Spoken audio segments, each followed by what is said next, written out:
The last-place Brooklyn resident Stuart Mulsack expected to see 35,000 bees was in his bedroom, but that's just what happened after an exterminator cut into a home's ceiling and unleashed the swarm. The professional had to cut a 4-foot hole in the ceiling to get past a massive honeycomb that had formed.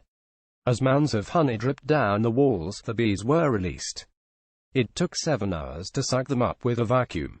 They'll live to see another day, and they're being relocated away from people for the safety and everyone else's. There is a silver lining for Mulsack: he never has to buy honey again.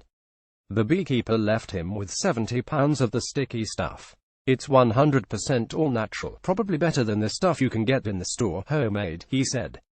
Source: imagine walking into a spare bedroom and finding it crawling with wasps. That's just what happened to a Winchester, UK woman who found a 3-foot nest in her home in 2014. John Burkett, of Longwood Services Pest Control, took on the biggest job of his career when he was called in to deal with the more than 5,000 wasps that made the home in the woman's bed. He said removing the nest would have been extremely dangerous if the homeowner had tried to remove it herself. Burkett believes the wasps entered through a small window that had been left open, and the nest took about 3 months to build. The wasps had chewed through the pillows and the mattress of the bed to make the nest larger, but Burkett did manage to save the owner's crocheted blanket. Source: the killer bees you heard about as a kid that were making their way north from Central America. They're here, and yes, they are deadly. In 2013, Texan Larry Goodwin, 62, died after disturbing a hive in an old chicken coop on his property. He was stung more than 1,000 times over every inch of his body. His daughter and neighbors rushed to help as the bees attacked, but they said there was nothing they could do to help, and they were stung over 100 times. Africanized honeybees, which are hybrids of African and European bees, are believed to have entered Texas in 1990 and have since spread to at least 10 other states, from California to Florida. They can be highly defensive around the nests and swarm more frequently than other honeybees. Source: council pest controllers in Llanfechell, Anglesey, Wales thought they were responding to a wasp infestation, but ended up wiping out 1,500 rare Welsh black honeybees. Pest control staff took the decision to exterminate the insects after a resident reported them swarming in a dumpster. The Welsh black bee is almost entirely black and is the last survivor of the original British bee, once thought to have been mostly wiped out by a virus a century ago.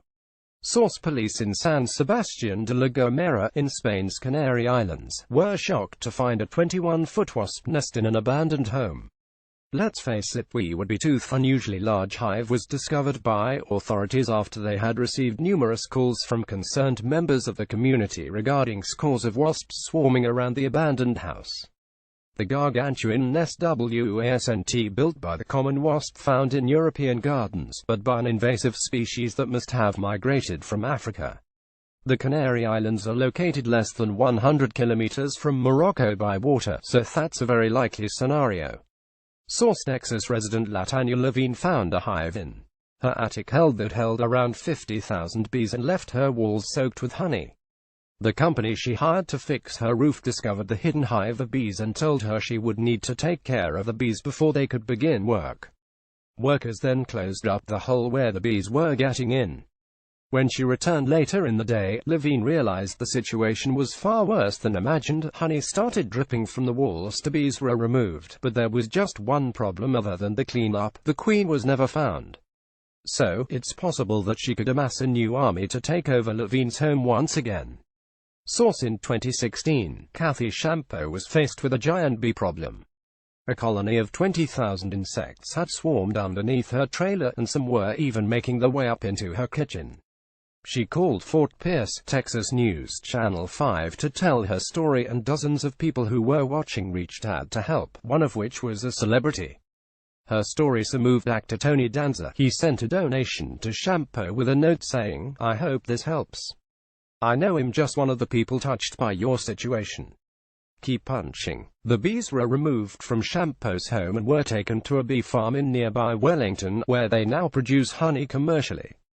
Source: in July 2017, Michigan resident Mike Tingley used fireworks to get rid of a nest and accidentally burned his garage to the ground. Oops. Stingley stumbled across the dreaded hive in his garage a few days before the 4th of July and came to the conclusion that the most patriotic move was to take out the bees with some fireworks. Beekeepers typically use smoke to subdue bees and wasps, so why not? We almost get his reasoning. However, most don't try to smoke bees out inside a room that's filled with other fireworks. The smoke bomb ignited the rest of the fireworks inside the garage, and soon, Tingley and his neighbors were treated to a little early 4th of July display. The lesson here: if you have a wasp's nest, please call in the professionals. Source: